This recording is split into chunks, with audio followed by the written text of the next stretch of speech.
ვიდეო ლაივში მინდა რომ დღეს ვილაპარაკო საკმაოდ მნიშვნელოვან თემაზე, რაც საქართველოს პოლიტიკურ ცხოვრებაში ხდება.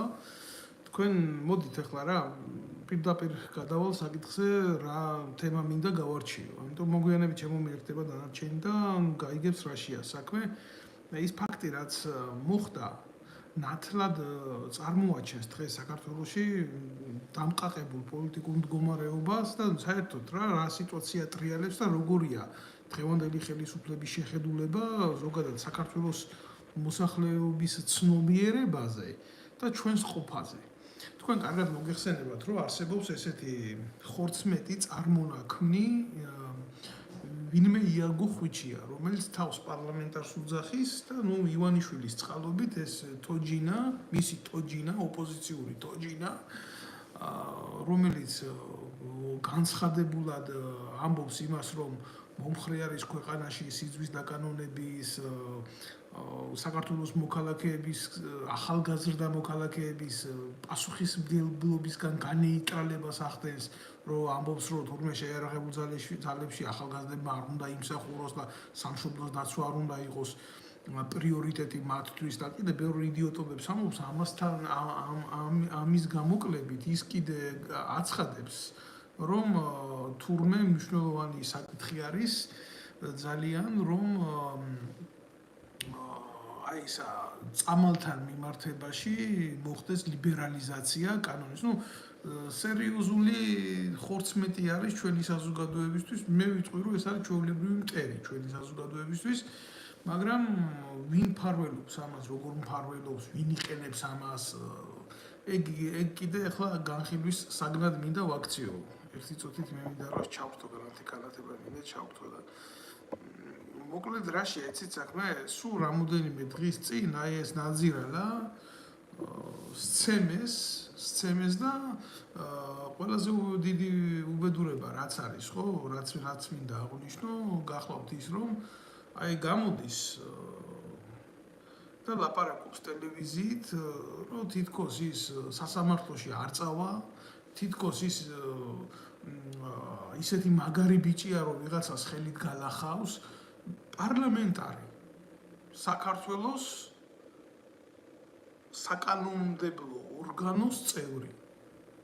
პირველი ემიჯნება საბართლებრივ ნაბიჯებს. მაგრამ ახლა რა არის, რა მიგვიყვანა აქამდე ჩვენ თვითონ ერი, რომ უმაღლეს საკანონმდებლო ორგანოს წევრს ასეთი დამოკიდებულება აქვს ნიჰილისტური, არაფრის მქნელი და არაფრის მთქმელი. რა მაგალითია ეს საზოგადოებისთვის და ზოგადად რასთან აქვს საქმე, სად არის პოპულიზმი, მინდა გავარჩიო და სად არის თვითონ ზოგადად სახელმწიფოებრივი მიდგომა და რა ხდება. ივანიშვილმა ყველაფრის თავი და თავი არის ივანიშვილი. ივანიშვილმა შექმნა თოჯინები. მათ შორის მოგეხსენებათ, როგორ თოჯინებით შექმნა ძალაუფლების დასაკავებლად გარკვეული პარიტეტია საჭირო, რომ ლეგენდები მოყვეს და ზღაპრები დემოკრატიაზე და ამ კონტექსტში საჭირო იყო იაგო ხვიჩიას პერსონა შექმნილიყო და გამოარჩია ესენი ნაცმოძრაობას მიაყენა ამითი დარტყმა თავის დროზე ივანიშვილმა და პლუს ამას გამოიყვანა თოჯინად მანიპულატორად. რა შეიძლებოდა ამ კაცისგან შექმნილიყო საზოგადოებრივ აზრზე ზეგავლენისა და რაღაცა იმის მოსახდენად, მანიპულაციების მოსახდენად, ხო? შეუქმნა გადაცემა. ჯერ ვერ გაიგებ ეს ჟურნალისტია, პარლამენტარია, ვინ არის ზოგადად რა წარმონაქმნია. მხოლოდ და მხოლოდ ასეთ როლში შესვლას ხელს მოაწერს ნაძირლები. ჯერ ერთი ვინც არ უნდა იყოს მოღალატე, იქნება ეს ნაცმოძრაობის წევრი თუ ქართული ოცნების წევრი თუ ვინც არ უნდა იყოს, მოღალატეს სახელი არ შეცვლია, რაც ქრისტე გაყიდა იუდა მის მერე. მოღალატეს ქვია იუდა გამყიდველი ყოველგან იდევნება ესეთი კაცი. ამით მე იმას ვამბობ, რომ ნაცები კარგები და სწორები არიან. უბრალოდ როგორ თვითონ მეთოდებითაც მოქმედებდნენ, ხო? იმ საშოში რა, ნაცმოძრაობის საშოში წარმოქმნილი არსება, ჩვეულებრივ გახდა ბიძინა ივანიშვილის თოჯინა. და აი ამ თოჯინით, ზუსტად აი ამ თოჯინით ბიძინა ივანიშვილმა დაიწყო დაკომპრომატება და გავრცელება საპატრიარქოს მიმართულებით თავისი გეგმების, სამოქალაქო საზოგადოების მიმართ, თავისი გეგმების პუტჩისტების მიმართ, საკუთარი გეგმების და ეს როგორ იწყება, იცი? როგორ იწყება, იცი? ბიძინა ივანიშვილის მიდგომები გამოიყვანს აგერ ხვიჩიას, აგერ იმედის ტელევიზია ყავს, აგერ ვიღაცა ყავს და დაიწყებს რა მოქმედებას. დღეს საქართველოში არის სრული აღრევა საპატრიარქო იბრძვის ხელისუფლებისთვის, ხელისუფლება იბრძვის ტოტალური ძალაუფლებისთვის, ნაცმოძრაობა იბრძვის ხელისუფლებისთვის და დანარჩენი პარტიები იბრძვის თვითგადარჩენისთვის.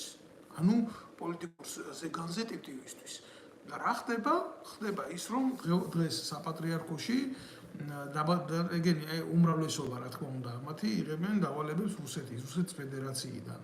ну არის ახლა სასიხარულო ფაქტია თუ გულსატკენი ფაქტია ჩვენი ისტორია და ამას ვერ გავექცევით ვერსად რომ თავის დროზე საქართველოში სერიოზული ფეხი ქონდა ამ უწყებებს საბჭოთა კგბ-ს უწყებებს და რა თქმა უნდა იმან დაიტოვა თავისი ნომენკლატურა იქ და დღეს манипуляციას ახდენს ამიტომ როდესაც ხელისუფლებაში რაღაცა არასწორად მოხდება ყოველთვის ხდება საპატრიარქოდან ან გამიჯვნა ამ პროცესების რაც რუსული ინტერესებისაც წინააღმდეგოდ ხდება ან დაპირისპირება ამ ყველაფრის ამიტომ იქ რაღაცა ეს ფაქტი ვერ შეჭამდნენ ვერ გაიყვეს და დაიწყეს დემონსტრირება საკუთარი ძალაუფლების და ძალის ამიტომ ივანიშვილმა გადაწყვიტა რომ შეახსენოს იქ ილია მეორეს რეალობაში ისტორია ქვეყნის ისტორია ბჭყალებში ეგრეთ წოდებული ისტორია ვინა როგორ არანაირად არის და ასე შემდეგ და მოიყვანეს აგერ ხუჩიას ეთერში და დასვეს ქრისტეფორე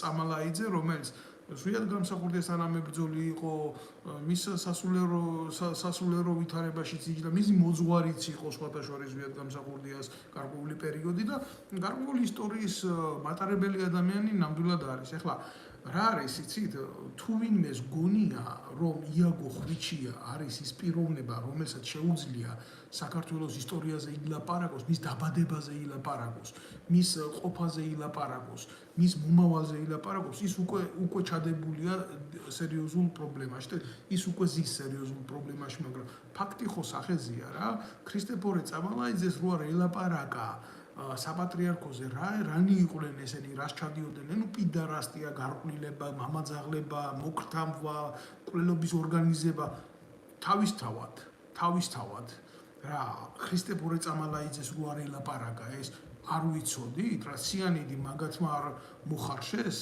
საპატრიარქოში რა საპატრიარქო არ ითვისებს საზოგადოების თანხებს და არ ჭამს და მილიონერები არ გახდნენ იქ ჯიპებით არ დადიან და გაღატაკებულ მოსახლეობაში სხვა ფენად რო წარმოიქმნენ საერთოდ და არც ერთ ნაბიჯზე არ უდგანან ერს 2,800,000 კაცია ქვეყნიდან განდევნილი და მხოლოდ ესენი გრძნობენ იქ თავ კარგად რა ნუ ამაზე ახლა დეტალურად ამის ყველაფრის ჩაღრმავება იქნება სერიოზული ჩიქში შეყვანა ამ საუბრეს, იმიტომ მე დღეს არ მსურს მაგათ საეკლესიო პოლიტიკაზე ვილაპარაკო, საეკლესიო ნაკლებად, საპატრიარქო პოლიტიკაზე ვილაპარაკო, მაგრამ ქრისტეფორე წამალაიძემ ამ იდიოტის ეთერში ილაპარაკა ჩვეულებრივ ფაქტებით, ვინ პედერასტიისთვის იყო დაჭერილი საბჭოთა კავშირის დროს, როგორი იყო საბჭოთა კავშირის მოდგომა, როგორი იყო საბჭოთა პოლიტიკა, საერთოდ რელიგიური საბჭოები, როგორი იქნებოდა, რომელიც იყო კგბ-სთან ასოცირებული ჩვეულებრივი ორგანიზაციები და მათ შორის კგბ-ს ესეთი ორგანიზაციები არ ყავდა მხოლოდ და მხოლოდ მართლმადიდებლურ რელიგიაში. იქ მუსულმანურ მიმართულებაზე, მუსულმანურ ქვეყნებში კიდე თავისი წარმომადგენლები ყავდა და ისინი აჯამებდნენ თავიანთ ინტერესს საბჭოთა კგბ-ს პოლიტიკის მიხედვით, რაც აწყობდა იმ შემთხვევაში იმ გეოპოლიტიკურ სამწყსოს. და ილაპარაკა ქრისტეფორე წამალაიძემ ამ გარყვნილებებზე რა და მიდგომაზე, რა თქმა უნდა, პირველი პირის ეკლესიის პირველი პირის მიდგომებზე და როგორ აღმოჩნდა განკვეთილი, როგორ აღმოჩნდა განრიდებული ამ პროცესებიდან და ასე შემდეგ. ილაპარაკა აგენტურაზე. და ნუ არავის არ უნდა უკვირდეს, რომ საბჭოთა კავშირს ყველაზე ძლიერი სადაზვერვო სამსახური რაც ყავდა, ნუ ლაპარაკობ ამას, იმიტომ რომ ეს არის ჩვენი ყოფა არის ეს. ეს არის ჩვენი ყოფა. ის ნომენკლატურა, რომელიც გადმოვიდა დარჩა, ეს არსად არ წასულა, ხო? ის ჩვეულებრივ მოდის დღემდე და გვტკენს, ის ჩვენ ყველას გვტკენს, იმიტომ რომ დღეს ეგრეთ წოდებული საპატრიარქოს პოლიტიკის გამო აი ეს ნაძირლები, ნაცები და მასთან აფილირებული ძალები ჩვეულებრივ დისკრედიტაციას უკეთებენ ცდელობა აქვთ ეკლესიის და მორწმუნეების და ქართველი ერის სულიერი მწამსის დისკრიმინაციის და დისკრედიტაციის. და სწორედ ეს იწვევს ამას ასეთი თვალში საცემი გადაგვარებები, ამიტომ შეახსენა ამითი ახლა ილია მეორეს და მის გარემოცვას, რომ თქვენ ეს ახართ. ივანიშვილმა გააკეთა ეს ჩერეს ხვიჩიას ენით. და ყველამ კარგად იცით, კაცი რომელიც წამებულად აღესრულა ქვეყნის პირველი პრეზიდენტი საქართველოსთვის, ივანიშვილს, მისი უფროსი შვილი კოკო გამსახურდია დანიშნული ყავს ახლა საჯარო ბიბლიოთეკის დირექტორად, მე არანაირი საწინააღმდეგო არ მაქვს ამ ფაქტთან, იმიტომ რომ პირდაპირ ვიტყვი კოკო გამსახურდიაზე სუფთა კაცი იქ არ მისულა საქართველოს დაარსების დღიდან, სახელმწიფოების მოპოვების დღიდან. ეს უნდა ითქვას, ეს უნდა ვილაპარაკოთ, ახლა ვიღაცას მოსწონს, ვიღაცას არ მოსწონს, მაგრამ ფაქტია რა. მანამდე კოკა გამსახურდია სანამ მივიდოდა იქ მეტრაკეების და პროჭების მეტი არავინ არ იჯდა იმაში რა ქვია, ბიბლიოთეკაში. მაგრამ ივანიშვილის პოლიტიკა ასეთია, ერთი ძმა დანიშნა თანამდებობაზე იქ და მეორე ძმა დაინვალდა, ცოტნე გამსახურდია. ცოტნე გამსახურდიას მიმართებაში რაც არის მომხდარი, ეს არის ბიძინა ივანიშვილის პასუხისმგებლობა, ერთუიან გაირკვევა ეს რა თქმა უნდა, იმიტომ რომ ცოტნე იყო ისეთი კაცი, რომელიც მამამისის სულის პატრონი იყო, მისი იდეების მიმდევარი ბოლომდე, რა თქმა უნდა, ჩვეულებრივ დისიდენტური ცხოვრებით მაცხოვრებელი კაცი იყო და ის არ ეგუებოდა, რა თქმა უნდა, ამ ოლიგარქიულ სისაზიზღრეს და ურტყამდა ამ ხელისუფლებას რა და საზოგადოებასთან იყო ახლოს, იმიტომ არავის არ ჭირდებოდა ესეთი ადამიანი პრეზიდენტის შვილი დისიდენტური სისხლით და ჩაძირეს რა, დააინვალიდეს და გამოიყვანეს მდგომარეობიდან. ეს გააკეთა ბიძინა ივანიშვილმა. ბიძინა ივანიშვილმა გააკეთა ის, რომ ერთი ძმა იქ დანიშნა, ერთი ძმა დააინვალიდა, მოთამაშეები აკუზით, წამალაიძე იქ დაუჯინა ეთერში, ელაპარაკება ხვიჩიას და წამალაიძის ენით საპატრიარქოს, საპატრიარქოში კიდე სისაზიზღრეები ხდება. მე მინდა გითხრათ, სათითაოდ მინდა გითხრათ, რაც მოყვა ამ ფაქტებს. გამოვიდა ხვიჩია, დაახლოებით ამ ეთერიდან ერთი კვირაც არ არის გასული და გალახული პირდაპირ გეტყვით, ჩაპიზდული, აი ამათ ენაზე გეტყვით, გასაზიზღრებული, იქ რაღაცა კონფერენციებს მართავს გრიგოლიების ეთერში ზის და ყველაზე მეტი მიუღებელი რაც არის, თავი გამოყავს ერნესტო ჩეგევარად. და თავი გამოყავს მაგარ მუჟიკ ბიჭად, რომელმაც თურმე 90-იანებში იცოცხლა და იცხოვრა და თურმე საკუთარი ხელით იცავდა თავის კაცობას და თავის რომელი კაცობის დამცველია ეს გამოყლევებული ივანიშვილის ხურდაში გაყიდული ნაბოძვარი. აი ძალიან რთულია ახლა აქ სხვა ეპითეტები მონახო, როცა უყურებ კუკლას, შემოგდებულ კუკლას და ეს კუკლა ადგება და იმას გმირად გისახებს თავს და გელაპარაკება, რომ ესეთი ვაშკაცი ბიჭია და ლეგენდა დაიდგა როგორ იცით, რომ თითქოს იქ ჯარის თემაზე იყო ვიღაცა მისული, რომლის ძმაც გაამგზავრა მერე ამერიკაში და თურმე აი ამ ჯარის თემის გამო შეწუხებულა ვიღაცა და ხელი მოურტყია იმაზე, რა ქვია, იაგო ხვიჩიაზე. მე გეტყვით, თქვენ რაში არის სინამდვილეში საქმე, ჯარის თემის პრობლემა, რომ საერთოდ ძირს უთხრიან საქართველოს უსაფრთხოებას, ეს ცალკე პრობლემა არის. ხელისუფლება ამას აკეთებდა, რა თქმა უნდა, შეთანხმებით ნაციონალურ მოძრაობის ამ მომხრე ძალასთან, პროაქტიულ ძალასთან, ზუსტად ეს იაგო ხვიჩია იყო ბატონებო, რომელიც უშიშროებასთან ფულს ყოფდა ეგრეთ წოდებული გირჩის თავისუფლების რაღაცა საფარქვეში მიღებული ორგანიზაციით და ახლა აპირებენ, რომ ეს ფაქტი გადამალონ, რომ თითქოს სინამდვილეში რა მოხდა, იცით, საპატრიარქომ განახორციელა თავისი ჩვეულებრივი აქცია, ძალადობრივი აქცია და იმის გულისთვის, რაც ლაპარაკა ხვიჩიამ წამალაიძეს გაარტყეს ხელი მოუტყნეს დედისტრაკი.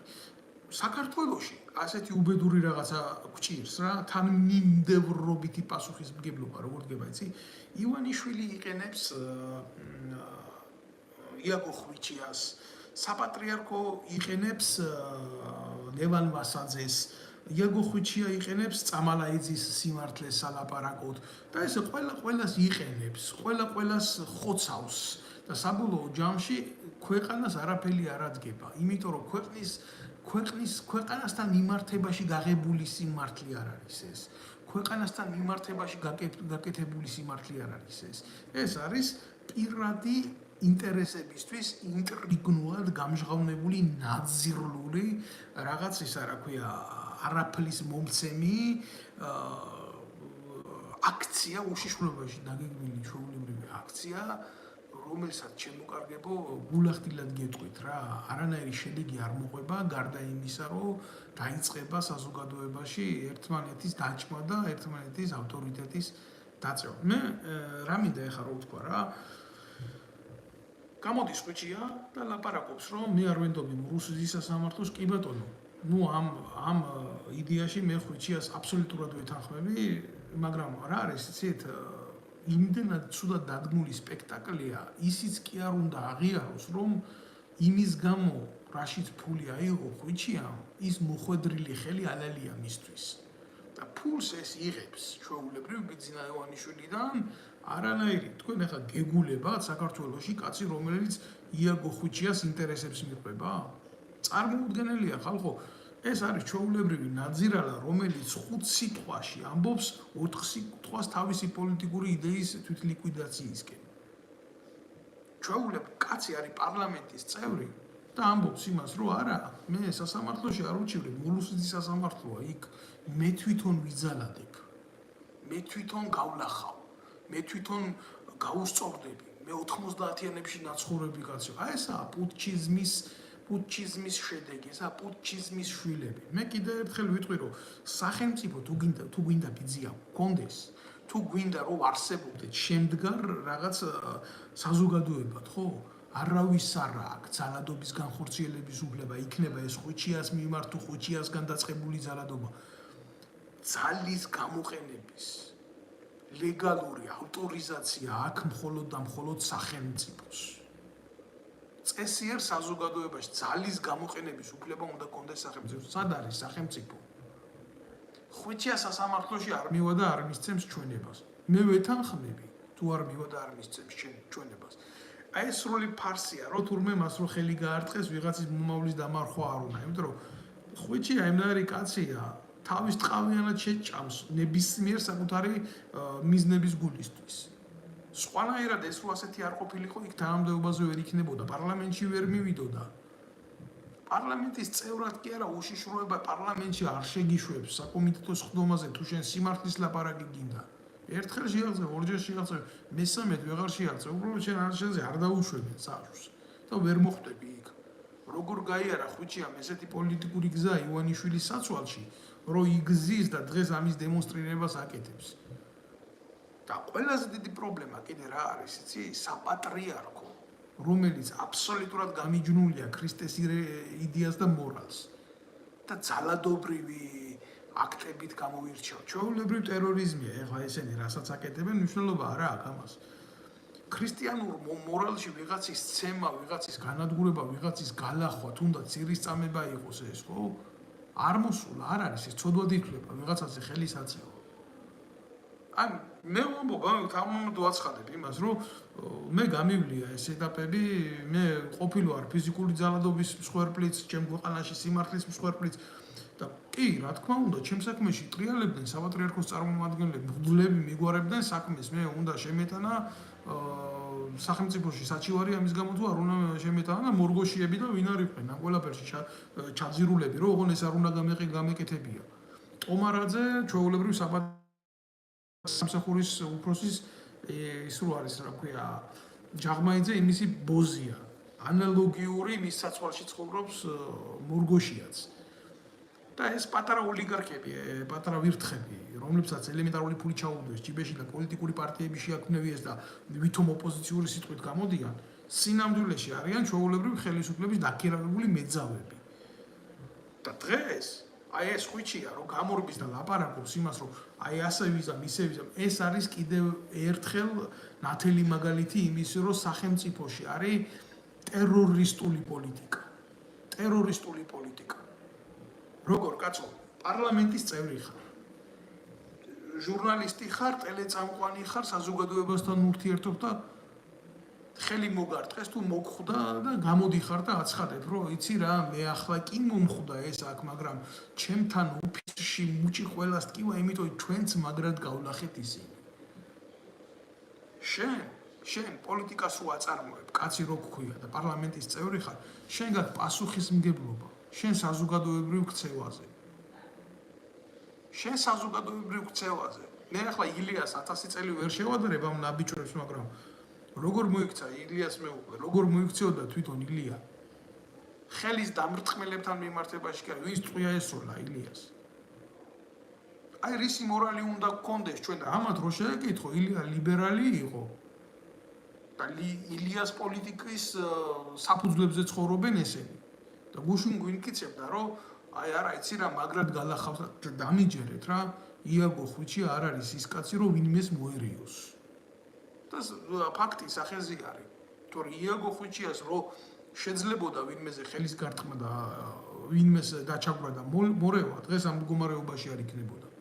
ჩვეულებრივ სიტყვით მეომარია პოლიტიკური პროაქტივისტი ბიძინა ივანიშვილი საცვალოკია გამოსული აქ და ტლიკინებს იმას, რომ ამას გააკეთებს და იმას ესაა პრობლემა. რომ იაგო ხვიჩია ლაპარაკობს პარლამენტის წევრის სახელით. უმაღლესი საკანონმდებლო ინსტიტუციის წევრის სახელით და ესაა პრობლემა თუ არა, ის კი არ არის პრობლემა, რომ იაგო ხვიჩია ყლეა. ეგ ყველა მიცის იაგო ხვიჩია ვინც არის. პრობლემა ის არის, რომ ის არის სახელმწიფოს და უმაღლესი ეშელონის საზოგადოების წევრი. ეს არის პრობლემა, ამაში მდგომარეობს. გააკეთა პარლამენტარმა ეს განცხადება, ხო, მე ვიძალადებ. რეაქცია სახელმწიფო უწყებებს პოლიციას არა აქვს. ჩვეულებრივ რა გახდა, იცი, სახელმწიფოში ძალადობა გახდა, ჩვეულებრივ მოსული პონტი ოღონ გააჩნია შენ თანამდებობას, თორე მალე ისე იქნება, შეიძლება ფული გადაიხადო და ვინც გინდა ის მოკლა ქვეყანაში კაცო. მე ხა როგორ უნდა მოუქცეულიყავი? მე არ ვიყავი პარლამენტის წევრი, გულახდილად გეტყვით რა. პარლამენტში რაღაცა სხდომებზე ვიღებდი მონაწილეობას მანამდე, სანამ უშიშროებამ არ ჩამიკეტა იქაობის კარიტორი. მე რო თავზე დამესხნენ, ნამდვილად გეუბნებით თქვენ, მე მქონდა იმის შესაძლებლობაც, როგორც მაშინვე და ასევე მის მერე მე ამ ნაწილებისთვის პასუხი გამეცა. თავი რატო შევიკავე? იცი, თავი შევიკავე, იმიტომ რომ ის საქმე, რასაც მე ვემსახურებოდი, არ მომხდარიყო მისი დისკრედიტაცია, იმიტომ ეს იყო სახელმწიფოებრივი საქმე. ვიღაცის კორუფციაში მხილება, ვიღაცის ნეპოტიზმში მხილება, ვიღაცის პროტექციაში მხილება, ამათი ცოლების, ბიძაშვილების, ნათესავების, ახლობლების, რა ვიცი, ყველას სადაც ულპებით რაც გჭირს, ხო? და ეს რომ ამის საქმე დისკრედიტაცია არ მომხდარიყო, რომ ვიღაცას არ ეთქვა ეს მოძალადე, ეს შურის მაძიებელი, ეს ხულიგანი. ეს დარტყმა ჩემ თავზე ავიღე. როგორ შევირიგე კიდე სხვა საქმეა, მაგრამ მე ფიზიკური ეკვივალენტით არ დავაბრუნე პასუხი. და ეს პარლამენტის წევრია, ეს დედამოწმული და გამოსული იმას იცახის გალახული, ჩაპიზდული. იცი რა, მე ეს არ იყო უშიშროების ჩასაფრება, ეს არ იყო საპატრიარქოს გამოგზავნილი პირი, არა, ეს უბრალოდ გამოყლებებული ტიპი იყო, რომელმაც მე ხელი დამარტყა. აი ეს ვითომ ქუჩაში დგანან რა. მე არ ვიცი რა ხვიჩია 90-იანებში და 80-იანებში როგორ იყო საერთოდ იმ სამყაროსთან, რასაც ქვედა ეშელონის საზოგადოება ქვია, მაგრამ მე 90-იან წლებში ნამდვილად გავიზარდა ისეთ სივრცეში ქუთაისში, სადაც იყო რა ეს დაპირისპირებები. ძიმე დაპირისპირებები სადაც იყო. და იაგო ხვიჩია იმ საზოგადოებაში. გულახდილად გეტყვით, რომ 1 საათი ვერ იცხოვრებდა თავისი მორალით და ფიზიკური თუ გონებრივი თუ კაცობრიობის შესაძლებლობებით. არ არის ხვიჩია ის კაცი, რომ 90-იანი წლების საზოგადოება ისე დააკნინოს, რომ ესე ხელისაყრით ილაპარაკოს მასზე. და გამოდის ახლა ვითომ ის მყავდეს, რა ქვია, კუბის რევოლუციური ლიდერები რო იყვნენ და უტევდნენ ასე ხელისუფლებას და მე ამას ვიზამ და მე იმას ვიზამ და კომენდანტე და რა სირობაა ეს მაგარი რა. ამის მიღება, ამის გაправება იმაზე მეტი კრიმინალია, რაც ხვიჩიას ჩაცხეს სახეში და გალახეს იქ რა. შენ თუ პარლამენტის წევრი ხარ, უნდა გამოხვიდე და უნდა თქვა, რომ მოხდა არასწორი დამოკიდებულება, ვითხოვ ამის გამოძიებას რატო იყო, მაგრამ რას მოითხოვს? ივანიშვილის ტრაქში მაცხოვრებელი გნიდა. ჯერ ბიჭო კაცი რომ იმას მოაწერ ხელს, რა ქვია, რომ და იტყვი, რომ ქვეყანაში ბოზობა დავაკარგოთ. კაცი რომ იმას მოაწერ ხელს, რომ წამალი გავხადოთ მისაღები და ამას დაარქვევ ნოვატორულ გეგმებს, ხო? და პოლიტიკოს დაგიძახებენ. შენ ჯერ მართლა ბიძინა ივანიშვილის სულელი დედა მოთხრა, რომ შენ უფლება მოგცა პოლიტიკოსად იწოდებოდე, შენ პიტერასტო შენ. და მეორე იმისი, ვინც შენ ტელევიზიას და ეთერებს გაძლევს, რომ საზოგადოებასთან იურთიერთობო. აი ესეთი იმითი კეთქვი, მე ბოდიში ვიხდი, აქამდე დრო არ მქონია მაგის სიტუაციაზე, რომ ანალიზი გამეკეთებიო. უბრალოდ მე რა არის, ამ შემთხვევაში მე ვლაპარაკობ იმას, საით მივდივართ, საით მივექანებით. და მივექანებით აბსოლუტურად არასწორად, იმიტომ რომ იაგო ხუჩია გავიგეთ ვინ არის, მაგრამ საპატრიარქო, რომელიც იქედან დგას. ზადარი შურის ძიებით ახსავსე ვიღაცას ხელი დაარტყას იმისთვის, რომ მისი ღირსება დაიწვას. ქრისტე ასე იქცეოდა? ბიჭო, თუ გირტყამენო, თუ გდევნიანო, თუ განადგურებენო, თუ გამცირებენო, ნეტარი ხარო, შენ უფალი გეუბნება და საპატრიარქოში რაღაცა ეს მორალი არ იძებნება დღეს. საპატრიარქოში იძებნება დღეს ყანდურიზმის მორალი, ვიღაცაზე შეტევა, ვიღაცაზე ხელის დარტყმა, ვიღაცაზე სულში გადაფურთხება. და ფაქტით სახეზია აგერ საგამდე მივედით, არა ერი, არა სახელმწიფო, არა საპატრიარქო, არა სულიერი მდგომარეობა, არა საზოგადოება. და ნოლი სახელმწიფოში წესრიგი. აბა ბიჭო, მოქალაქემ როგორ უნდა იფიქროს? ჩვეულებრივმა მოქალაქემ, რომელიც არც პარლამენტის წევრი არ არის, არც ძალოვანი უწყებების წევრი არ არის, აბა როგორ უნდა იფიქროს? ანუ ნებისმიერ შეუძლია მივიდეს და ცემოს იარაღი ესრულოს თუ პარლამენტის წევრს თუ ასე ექცევიან, ხო? ასე დაალილავონ, დაალურჯონ, იძალადონ და სახელმწიფო დუმს. გამიგე? მე ყველა მხარეს ვლაპარაკობ ამას რა. ყველა მხარეს უთითებ. როგორ უნდა იფიქროს ჩვეულებრივმა მოქალაქემ ამაზე? ჩვეულებრივმა მოქალაქემ როგორ უნდა იფიქროს ამაზე? მე გეტყვით, რომ არსებობს სერიოზული ნიჰილიზმი არსებობს და ამ ნიჰილიზმს საზოგადოებაში ვერავინ ვერ უშველის, თუ არ მოხდება სერიოზული რადიკალური ცვლილებები. მე მომხრე ვარ, რომ ერთხელ და სამუდამოდ ეს ეგრეთ წოდებული ოპოზიციური ელიტა, სახელისუფლებო წარმონაქმნი, როგორც არის ივანიშვილი თავისი ოლიგარქიული გავლენებით, ხო? და ავტოკრატიული მიმართულებით, რომ თავიდან ბოლომდე შეიცვალოს რა. თავიდან ბოლომდე ბრუტალური გზით შეიცვალოს. ქვეყანაში უნდა მოხდეს სასამართლო რეფორმის, ეკონომიკური რეფორმის, პოლიტიკური რეფორმის, ერთხელ და სამუდამოდ რევოლუციური გზით დასრულება. წარმოუდგენელია ერმა იაროს ასეთი ლიკვიდაციური გზით, თვით ლიკვიდაციური გზით რო ასე იაროს რა. აგერ ერთი ბატონი წერს, რომ დათო ცოტნე გამსახურდია ცემეს თუ როგორ დააინვალიდეს. როგორ დააინვალიდეს და იმ პუტჩისტებმა, რომლებმაც სვიად გამსახურდიას მოუწყვეს გადატრიალება და შემდეგ დახვრიტეს ეს ადამიანი, სვიად გამსახურდია თუ ვინმეს გონია, რომ თავის სიკვდილით მოკვდან, სვიად გამსახურდია ეს კაცი იყო, რომ თავში ტყვია აიღო და მიიხალა, ვაი თქვენს პატრონს. სვიად გამსახურდია ჩვეულებრივ მსხვერპლია პატრიოტიზმის ქვეყანაში. და რა თქმა უნდა, როგორც ახსენი, უშიშროებას, ეხლა ვინც არის მოსული ჩვეულებრივ ხელისუფლებაში, ესენი არიან კგბ-ს ერთ-ერთი ათდელის ის ნაბიჯურები რა. არ აწყობდათ, რა თქმა უნდა, ესეთი კაცი და გამოიყვანეს წყობრიდან ეგრეთ წოდებული სიუჟეტებით და თეატრებით და დამგარან იქ და სიმართლეს მალავენ. არ დაიმარლება ეს სიმართლე. ბევრი მტრები ყავდა ამ კაცს და მოიშორეს და ივანიშვილმა მერე ვითომ მისი მკურნალობის თანხები გადაიხადა და მადლობა ბიძინას იქ მეორე მესამე ძმა უძახის და ეფერება ამას და უშიშროება ჩარეული კიდე არ მინდა ვილაპარაკო ვიღაცის ოჯახში მნიშვნელობა არ აქვს პრეზიდენტი ოჯახი იყო თუ ვისი ოჯახი იყო, მაგრამ ძალიან რთულია საზოგადოებისთვის მიიღოს ასეთი დაშლილი სიმართლე, როცა ერთადერთი სიმართლე არსებობს მარტო ბიძინა ივანიშვილი პოლიტიკური მახინაციის სათავეში და მისი თეატრალური წარმოდგენები. ყველასთან მიმართებაში, ვინც სიმართლეს ლაპარაკობს, ყველაზე დიდი პრობლემა ის ხდება საერთოდ მისთვის და მისი რეჟიმისთვის. ამიტომ მნიშვნელობა არ აქვს ამას, ცოტნე გამსახურდია იქნება, დავით ნემსაძე იქნება, სხვა იქნება, თუ ის გადავა გარკვეულ ზღვარს, რომელიც ამ ხელისუფლებას დაფილტრავს, ჩვეულებრივ მიუდგება ხელისუფლება პავლო ესკობარის მეთოდით რა. განადგურება. ტოტალური განადგურება, იქნება ეს დაინვალიდების გზით, იქნება ეს მკვლელობის გზით, იქნება ეს პატიმრობის გზით, თუ მნიშვნელობა არ აქვს ამას რითი იქნება. მთავარია მიზანი იყოს მიღწეული. შედეგი უნდა დაიდოს ბიძინა ივანიშვილის ბინძურ სანაგვეზე. აი ეს არის სიმართლე.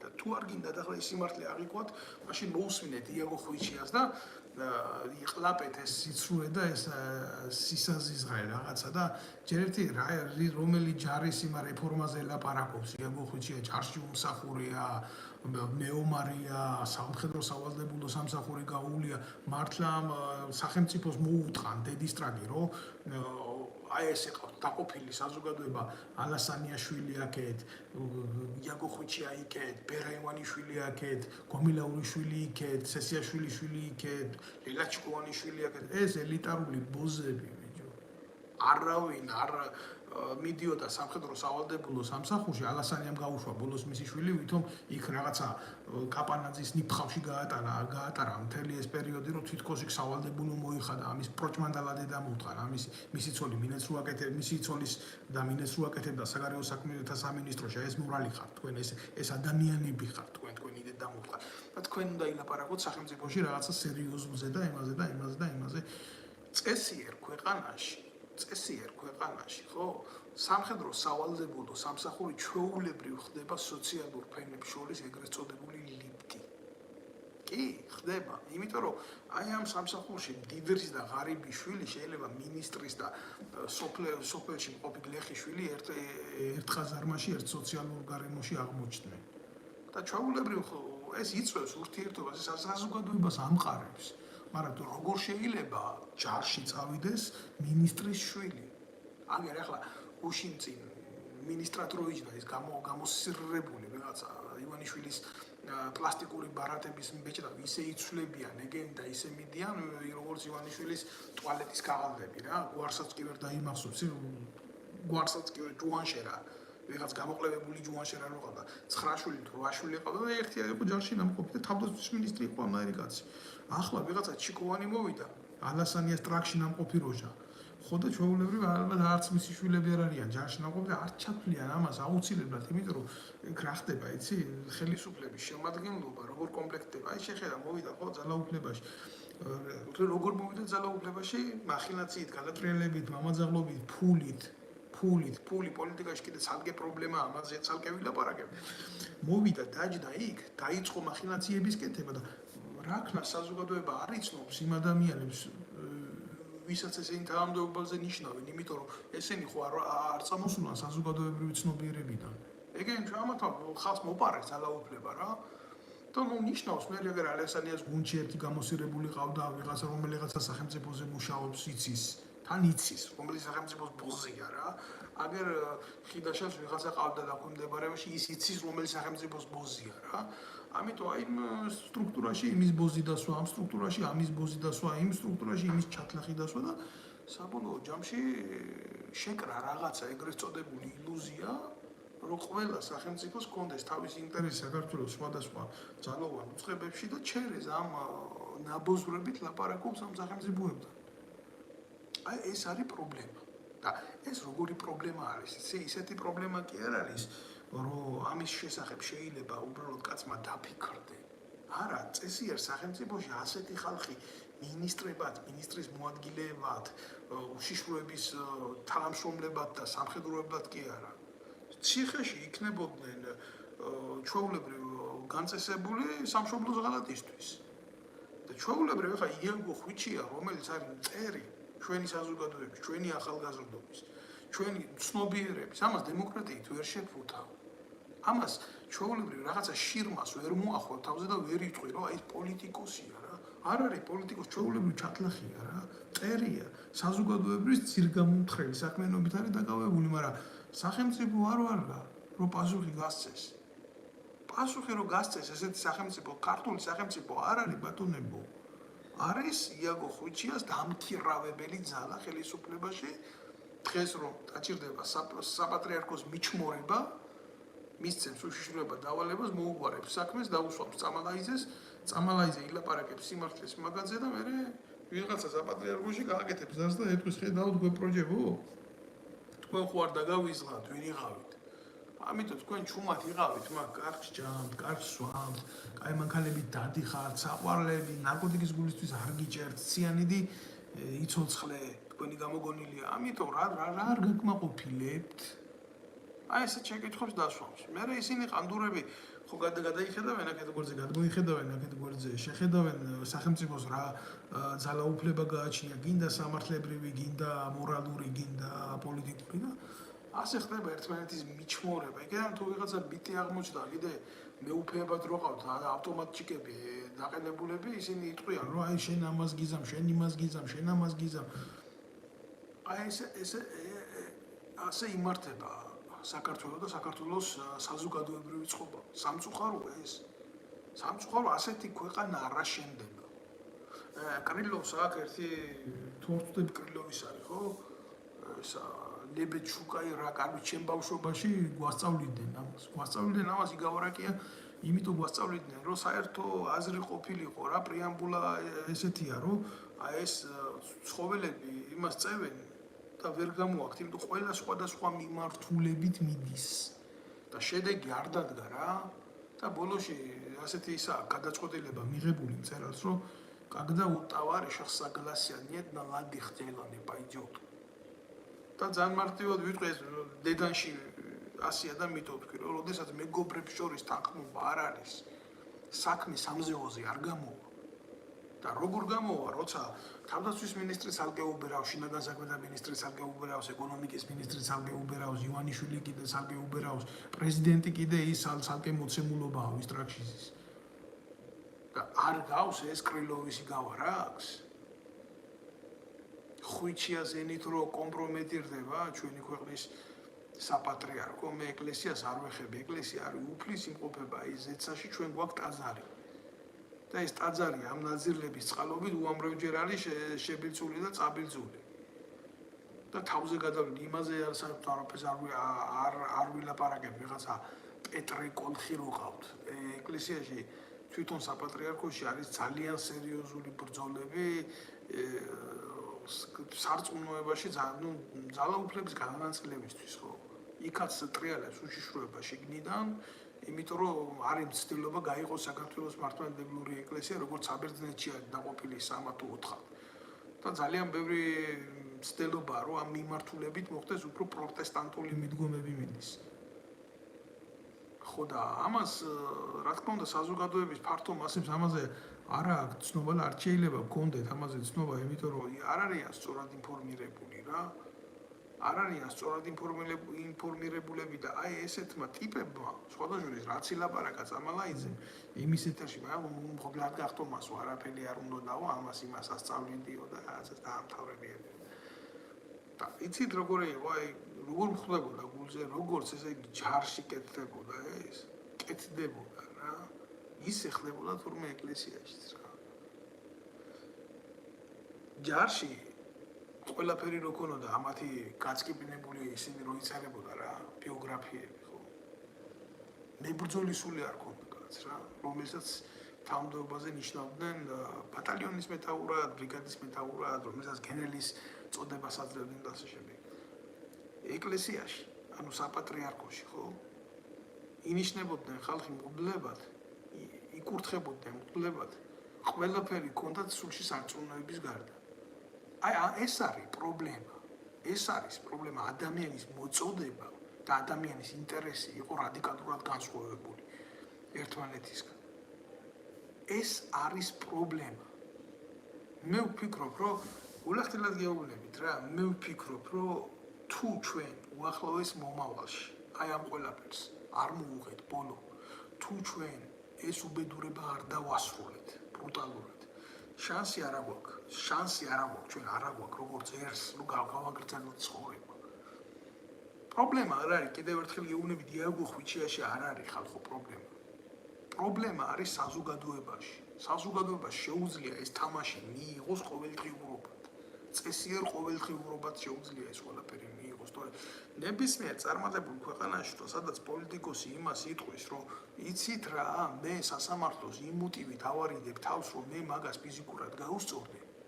ის იმ მეორე დღიდან პოლიტიკას ვერ გააკეთებს. და პოლიტიკა კეთდება როგორც სკამი. ჩვეულებრივ, როგორც სკამი ისე კეთდება. ოღონდ უნდა იყოს კარგი ხელოსანი, რომ კარგი სკამი გააკეთოს და არის ახლა იაგო ხვიჩია პოლიტიკოსი? ბიზინა ივანიშვილის ტაკოში მაცხოვრებელი როჟა? მოღალატე, საკუთარი წარმომშობი თუნდაც ნაცმოძრაობის რა. მოღალატეს ქვია მოღალატე იუდა. ჩვეულებრივ იუდა გამოიყენა ივანიშვილმა აგინებია სააკაშვილი, აგინებია ის ტიპი არის, რომელიც ჩვეულებრივ ნეგატივს აშუქებს. მისი მთავარი მოტივი არის გამოვიდეს გააშუქოს ნეგატივი.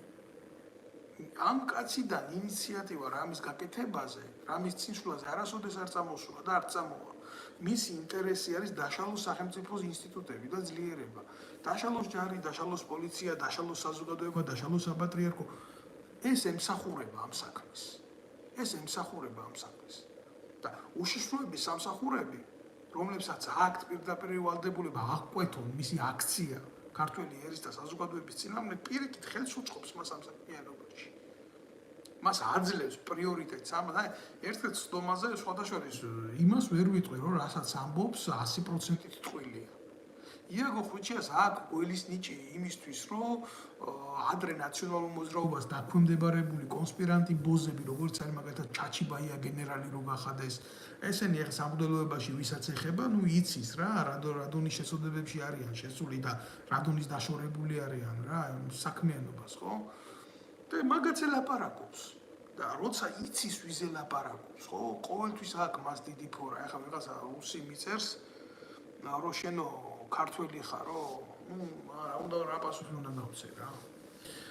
მთელი უბედურება რა არის, იცი, ეს ხალხი თვითონ ვინც ამას აკეთებს, ქართველი არ არის. ისინი არ არის ჭეშმარიტი ქართველები, ესენი არიან გვარდგადაკეთებული ნაბოზვრები რა.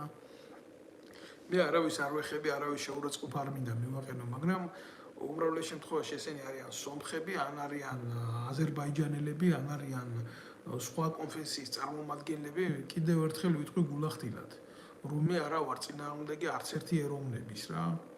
არც ერთი ეროვნების და არც იმის წინააღმდეგი არა ვარ, რომ საქართველოს საპარლამენტო ცხოვრებაში ამ ადამიანებმა, რომელიც ჩვენი საზოგადოების წევრი არიან, ჰყავდეთ თავიანთი წარმომადგენელი და რა თქმა უნდა დაიცვან ინტერესები, გინდა თავისი საზოგადოების, გინდა თავისი რელიგიური და ასე შემდეგ, მაგრამ როდესაც ეს ადამიანები აკეთებენ სიყალბეს და სხვისი სახელით, სხვისი გვარით ცდილობენ არა ქართული საქმის გაკეთებას, მათ შორის ბევრი ქართულადაც კი ვერ ლაპარაკობს, ხო? ახლა ამაზე ცოტა არ იყოს, ცოტა ბრუტალური შეხედულებები მაქვს რა. ჩემო კარგებო, ამის მაგალითია ის, რომ როდესაც ესეთი თამაშები მიდის საზოგადოების წინა ხაზზე, აუცილებლად რაღაცა ფუჭდება უკანა ხაზზე. მაგალითად რა ფუჭდება უკანა ხაზზე, ხო? ივანიშვილის არიერგარდში მყოფი ნარკომანი ლაპარაკი მაქვს გიავოლსკიზე, ალბათ ამას არც უნდა დამალვა, რომ ეს არ არის ქართველი. ლაპარაკობს ხიდაშელთან, ამის დედა შევეცი, მე ამ ხიდაშელთან ერთის დედა მოტყანი, თინა ხიდაშელისის და მისი მოგვარისიც. ეგ რუსეთის ფედერაციის ემისრად რო დგას და ერთმანეთში აქვს დიალოგი, შეხვედრები, ურთიერთობა და სიყვარული. ახლა გიავოლსკი ყოფილი პუჩისტი, ყოფილი ნაბოზვარი, შევარდნაძის ტრაგნახოცი როჟა არის და პლუს ამას თავისი დოზა გერაინის სახლში მიდის, როცა ჭირდება და ასე შემდეგ. ეგ ახლა ყველამ კარგად იცის, ვინც ძალოვანი უწყების წარმომადგენელია, ვინც ადვოკატოს სფეროში მოღვაწეობს, ვინც ახლო არის იმ პოლიტიკურ ფაფასთან, რაც იხარშება საქართველოში, ყველა მიცის, ჩვეულებრივ როგორი პოლიტიკური ბარონიც არის გიავოლსკი რა. ხო და ამ გიავოლსკიმ ამ ადუღებულ პერიოდში რა, როდესაც ხვიჩიამ დააბატქუნეს იქ, როდესაც ხვიჩია გამოდის და საზოგადოებას ტვინს ურევს, ხო? აგერ გიავოლსკი გამოდის გიავოლსკი და ლაპარაკობს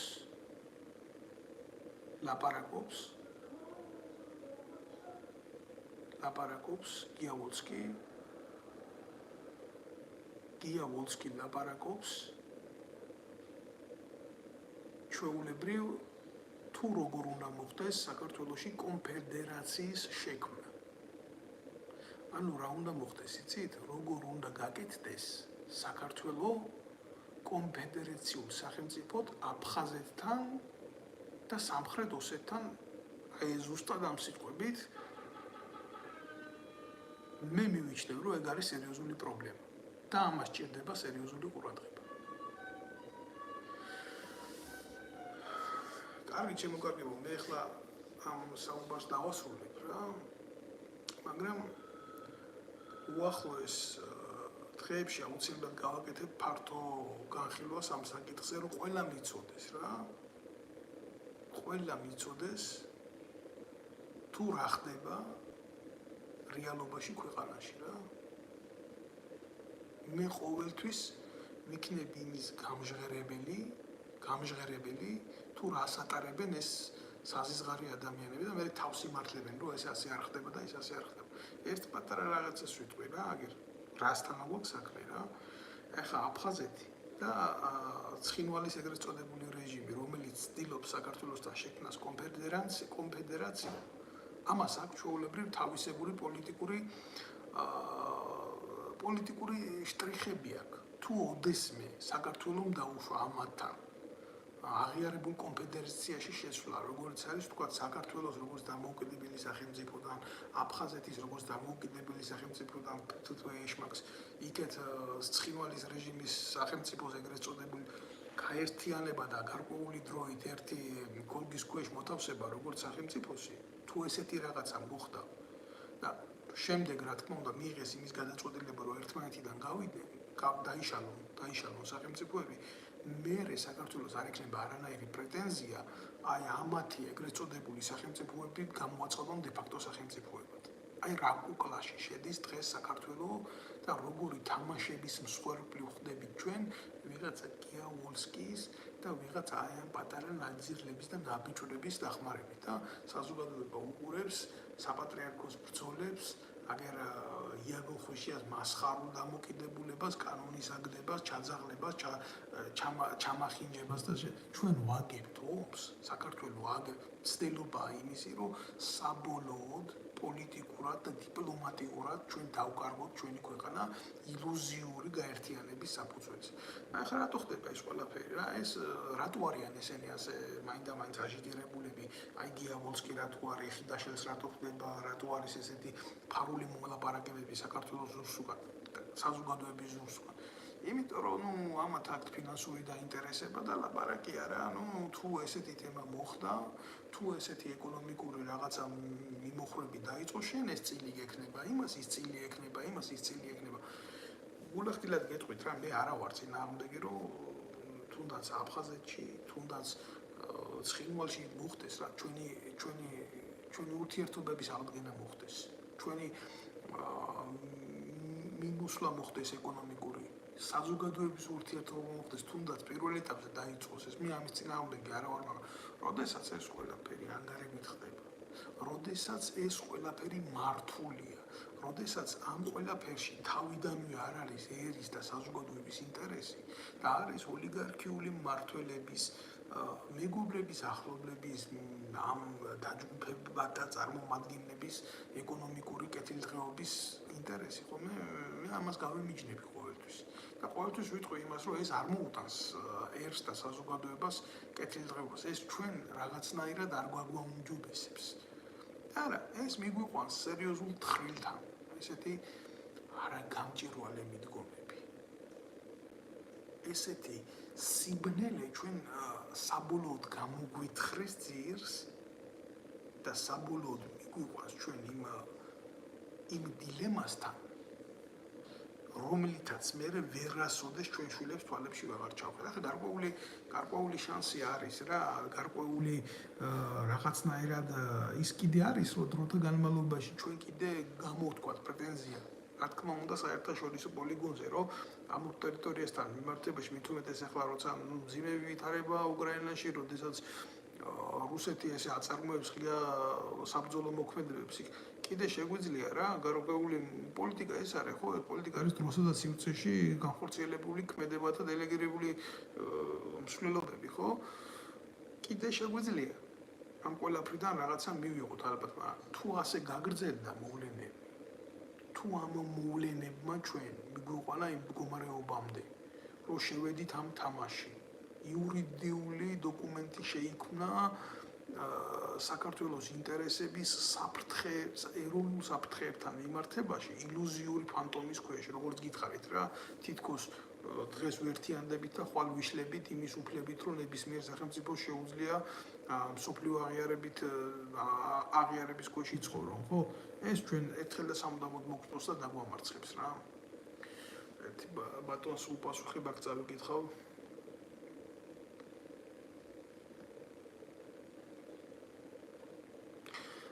ბატონის ვამს აგერ შეკითხვას, რომ როგორ ფიქრობთ თქვენ, რომ ამ ყველაფრის მიუხედავად ქართველიერი რომ არსებობს, ეს ისი დამსახურება. ჩვენ ეს ინერციით ხდება. ულახდილად გეტყვით, აქამდე ისტორიულად როგორ მოვედით, ხო? ეგ იყო ღმერთის დამსახურება, იმიტომ რომ საქართველოს უდგა ისეთი დღეები, რომ ნამდვილად შეიძლება ყოფილიყავით და არ ყოფილიყავით, მაგრამ ამ კონკრეტულ სიტუაციაში ჩვენი დამოკიდებულება, ჩვენი სახელმწიფოებრიობა, ეს ყველაფერი ხდება ინერციით. ჩვენი ბიუჯეტი ჩვეულებრივ მიმულია დიდი გეოპოლიტიკური სახელმწიფოების საგარეო დაზვერვის იმაზე, რა ქვია, ბიუროზე. როგორ გგონიათ თქვენ ახლა ამგენმა თავისით მოახდინეს ამ ეკონომიკური ზონის დაკავება და თქვენ როგორ გგონიათ დღეს ახლა თურქეთს რომ მოუნდეს საქართველოში ვერ შექმნის პროდუქტულ კრიზისს? მე ბიოლოგიურ კრიზისი არ მაქვს ლაპარაკი. ჩვეულებრივ განახორციელებს, აი მაგალითად რო არ შეუშვას ჩვენი მოქალაქეები სამუშაოდ, ეგ უე პრობლემას გამოიწვევს. მარტო თურქეთის მიმართულებით რო ვილაპარაკოთ. და იმაზე რო ვილაპარაკოთ, რომ შეწყვეტოს პროდუქტის მოწოდება და როგორ პროდუქტს უაწოდებს კიდე ეს ცალკე პრობლემა არის რა, არის რაც გამოიწვევს. ეს ყველაფერი მათემატიკურ ფორმულებში აქვს დადგმული მაგათ უნივერსიტეტებს და მაგათ სახელმწიფოებს და მარტო თურქეთს კი არა, იქეთ რუსეთს და ყველჯერად ბიჭო ქვეყანას ჩვენ სახელმწიფოს სომხეთთან მიმართებაში ვერ გაუტარებია პოლიტიკა. ჩვეულებრივ პოლიტიკა ვერ გაუტარებია ქვეყანაში სახელმწიფოებრივი სომხეთთან, რომელიც გაეროში გამოდის ყოველთვის საქართველოს ტერიტორიული მთლიანობის წინააღმდეგ და ხმას არ აძლევს აფხაზეთში ქართველი ტომების დაბრუნებას. სომხეთი, რომელიც თავიდან ბოლომდე სასურსათო გეოპოლიტიკური, გეოსტრატეგიული და ამ ტრასებით დამოკიდებულია საქართველოს ცენტრალურ იმაზე, მაგისტრალზე. და ამ ხელისუფლებას ეს ვერ გამოუყენებია იმისთვის, რომ კავკასიაში აგერ საკუთარი ინტერესები დაიცვას. ნაცვლად ამისა აკეთებს რას, იცით? თამაშობს ალიევსა და იმის რეჟიმს შორის და ხან იქ დარბის და ხან სომხეთში ჩადის და ხან რაღაცა მარაზმს აკეთებს და ვითომ მედიატორის როლს თამაშობდა კაცი, რომელსაც 1 საათი იმის უფლება არ ჰქონდა ღარიბაშვილს მიიღო, ხან პრემიერ-მინისტრი იქნებოდა თუ არა, ამ გადაწყვეტილებას ვერ იღებდა. ეს არის რეალობა. ეხლა როგორც გინდათ ისე იმასკენით ჩათვალეთ ეს ყველაფერი, აბსოლუტურად მიუღებელია, როდესაც აი ესეთ პოლიტიკურ მმართველობაში იმყოფები რა.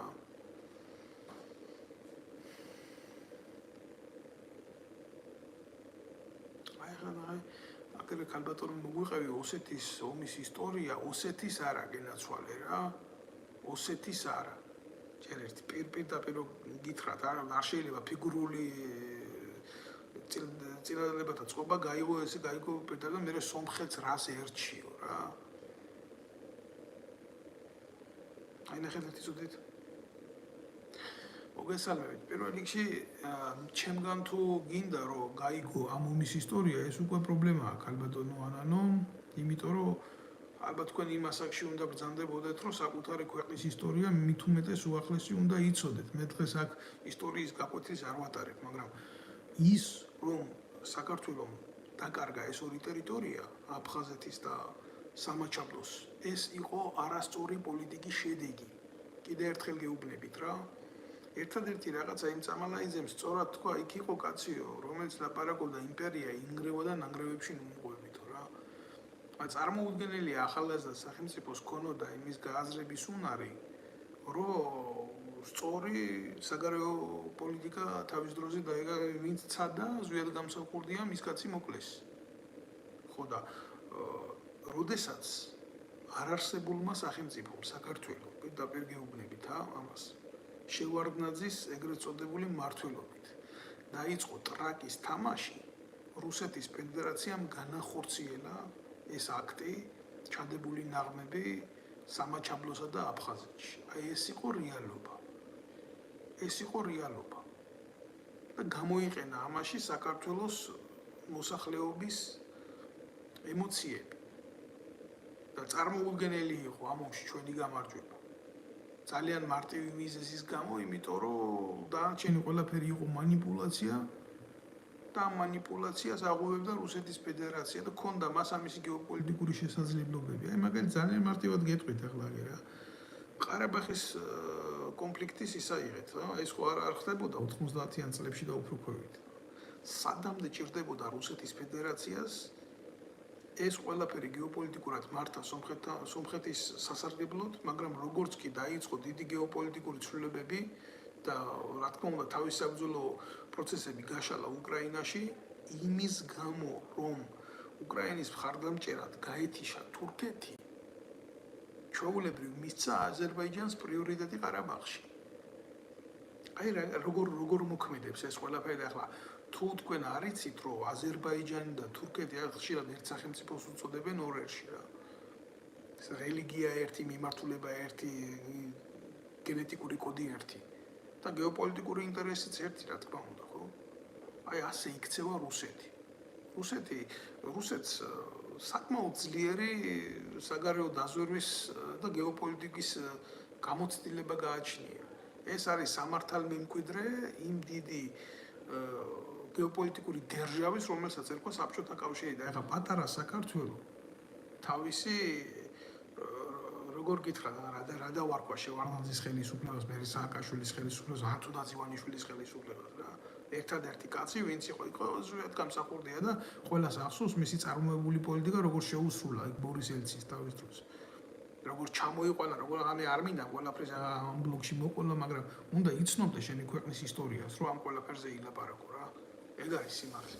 ხო და ეს ადამიანი მოცილებული იქნა მმართველობიდან 6 თვე არაცადეს ხელისუფლებაში ყოფნა და მერე სულ საქართველოს ხელისუფლებები იცვლება, რა თქმა უნდა, არაქართული ინტერესით, არასაქართველოდან, არაქართველი ერის და მისი საზოგადოების გავლით და ასე შემდეგ და ასე შემდეგ. ეს ასე ხდება ყოველთვის. და ახლა დღესაც ანალოგიური იქნება აგერ, იმიტომ რომ ილუზიური მშვიდობა აქვს ქვეყანაში და არსებობს ბევრი იეგოხუჩიები, ბევრი ყანდურები, ბევრი ვოლსკები არსებობს ქვეყანაში, ბევრი გუბაზები არსებობს, ბევრი ეკაბესელი ბოსელიები არსებობს და არსებობს საზოგადოება, რომელიც პოლიტიკურად დეაქტიურია. ეს საზოგადოება არაა მიმართული საკუთარი ინტერესების დაცვისთვის, არ არის განათლება არ არის ქვეყანაში. ყველაზე დიდი ბომბი ჩადებული არის იმაში, რომ სახელმწიფომ არ აღზარდოს მოქალაქე, რომელსაც ეკრება პასუხისმგებლობის უნარი, თავისუფალი აზროვნების უნარი. წესიერ სახელმწიფოში ამ მოქალაქეს ამზადებენ ჩვეულებრივ იმისთვის, რომ გადაწყვეტილება მიიღოს, რო გახდება 18 წლის, რა არის მისთვის კარგი, რა არის მისთვის ცუდი, რა არის მისი სახელმწიფოსთვის კარგი, რა არის მისი სახელმწიფოსთვის ცუდი. და ჩვენს ქვეყანაში არიან ადამიანები, რომლებიც ხდებიან პარლამენტის წევრები და ამბობენ, რომ კანონი მათთვის არაფერია. და ისინი ფიზიკურ ძალას მიანიჭებენ პრიორიტეტს. და ამას ამბობენ პარლამენტის წევრები. როდესაც მათი შეგნების დონე უნდა იყოს იმხელა, რომ უნდა იცოდეს, რომ ძალის გამოყენების უფლება ესაა სახელმწიფო პრიორიტეტი. მხოლოდ და მხოლოდ სახელმწიფო პრიორიტეტი და სამართლებრივ სახელმწიფოში ყოველთვის ასე ხორციელდება ეს. და შენ ყავს მოქალაქეები, ახალგაზრდები, რომლებიც გახდებიან სრულწლოვნები და ექნებათ თავისი ხმის ამორჩევის კონსტიტუციური უფლება და ამ საზოგადოების იდეალები მერხიდანვე არის სხვა სახელმწიფოს იმაში, რა ქვია, ჩართული და სხვა სახელმწიფოს მიმართულებაზე გადასული და მოწონთ ამერიკაში როგორი ცხოვრება, მოწონთ თურქეთში როგორი ცხოვრება, მოწონთ იტალიაში როგორი ცხოვრება, როგორ წავიდნენ სხვაგან სამუშაოდ, ან ასე შემდეგ და ასე შემდეგ. და პატრიოტიზმის დეფიციტია ქვეყანაში. პატრიოტიზმის დეფიციტია პოლიტიკაში. პატრიოტიზმის დეფიციტია ქართულ სპორტში სიკამდე რა. ყველა მიმართულებაზე არ ვამაი მაგალითად ფეხბურთი აიღეთ. მაგაზე კიდე ცალკე გასარჩევი თემაა და სალაპარაკოა ეს ასე რატო არის. პატრიოტიზმის დეფიციტი, ანუ ვინ აკეთებს ასეთ იმას რა ქვია, კაბალას ქართულ ფეხბურთში. იმიტომ რომ გუნდურობის ეს არ შეიქმნას. საერთოდ ერის ფსიქოლოგია, ერთიანობის ფსიქოლოგია, ხო? და გუნდურობის ფსიქოლოგია ეს ძალიან მოქმედებს ქვეყანაში პოლიტიკურ პროცესებში. აი მოქმედებს, იმიტომ რომ აი ესეთ მდგომარეობაში ვიმყოფებით ჩვეულებრივ ნარკობარონებს, აი ამ პოლიტიკურ ბარონებს, აი ამ საზღარ ადამიანებს უკავიათ ხელში ყველანაირი ბერკეტი ძალაუფლების და ლაპარაკობენ დღეს ქართული ხალხის სახელით და გეუბნებით მე რეალობას მინდა ყველა მანდილოსანს მიულოცო, მათ შორის ვისარგებლო შემთხვევით და 8 მარტი არის და მინდა რომ ყველა მანდილოსანს მიულოცო, მაგრამ ქვეყანაში სადაც 200 ლარია პენსია 300 евро და 200 евро უნდა ყვავილის ბუკეტებს რო იღიდო რა. ესეთი რაღაცა გერ ევროპაში არ ხდება და საქართველოში ასე ხდება. და კარაკი 20 ლარი ღირს 250 გრამიანი კარაკი. ქვეყანაში სადაც 200 ლარია პენსია. და 100 ლარი აქვს იმას ომის მონაწილეს, რომელმაც 20 წელიწადში სამეული ომი გაიარა სახელმწიფო. ბევრი პრობლემებია. და უმთავრესი პრობლემა არის საზოგადოების გათიშულობა და არასწორად აღქმა პოლიტიკური მოვლენების. ეს არის პრობლემა. აი აქ მინდა ყოველთვის დაუბრუნდები, ამას მე ყოველთვის ვილაპარაკებ, ამას ჩემი პრობლემა მდგომარეობს სამწუთას იმაში, რომ მე არა მაქვს მეტი დრო, რომ დროულად უპასუხო ყველანაირ ამ მოვლენებს რა.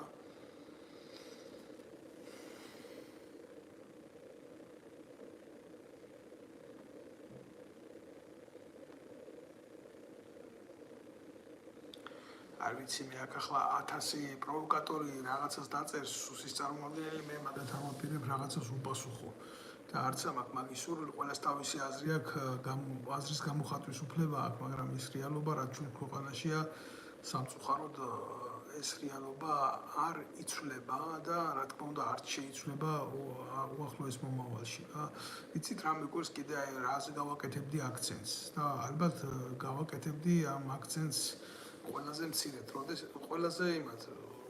ყველაზე ხაზგასმით გავაკეთებდი რა.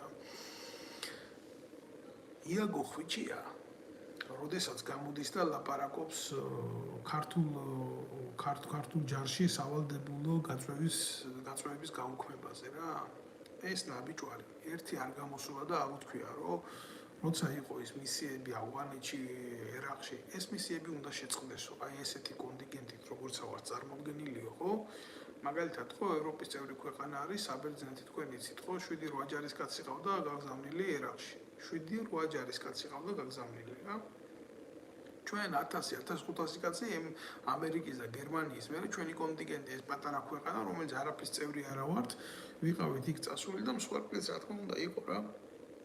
ერთი არ გამოსულან ესენი და ამათი ტუალეტის პოლიტიკური ძალა და ერთი არ უთქვიათ, რომ ესეთი გაწვევები უნდა გაჩერდეს. რატო? იმიტომ რომ ავღანეთიდან საქართველოში მოედინებოდა ნარკოტიკი, ეგრეთ წოდებული სუფთა.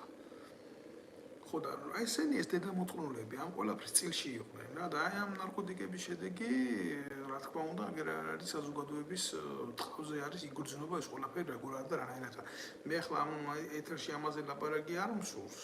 იმიტომ რომ ნუ ამ მოკლე პერიოდში იმავს კენი რა ქვია სერიოზული მხილებები გავაკეთე ამათ ეგრეთ წოდებულ ნარკოპოლიტიკასთან დაკავშირებით და როგორც უყურებ მე მაგათ პროპაგანდოლებს აეწვათ იქ რაღაცა ნინი ბადურაშვილები რო ყავთ ნარკორეალიზატორები ეგრეთ წოდებულ ფეშენბომუნჩი და ისა კიდე კოკი ფერაზები მეტრაკეები რო ყავთ და კიდე ისინი ანდრი ჯოხაძეები და აი ეს დროჟებს ტკივათ რა ეგ ყველაფერი რა სერიოზულად ვინც ქმნის მე პოლიტიკას ხელისუფლების ამათ კიდე ცალკე მოუბრუნდები ამაზეც კიდე ცალკე ამაზე მოვიცლი მე ამ შემთხვევაში მინდა რომ უბრალოდ ნათელი მომეფინა აი ამ სიმასხარავაზე რაც ხდება ვინც რევს წყალს და მე ვინც იჭერს ამ ყველაფერში თევზს რა აი ეს მინდოდა მეთქვა. ჩვენ ახლა თქვენ გადაწყვეტეთ, თქვენ შეხედეთ თქვენ აწონეთ, თქვენ დაწონეთ, თქვენ თვითონ გაანალიზეთ, რასთან აქვს საქმე და გამოიტანთ, რა თქმა უნდა, მე მჯერა, რომ თქვენ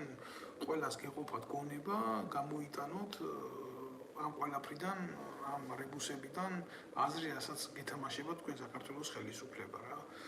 Εμείς πάμε να δώσουμε και σուրა τσάρματεύებს და აუცილებლად იქონიეთ სიფხიზლე აი ამ უბედურებასთან მიმართებაში.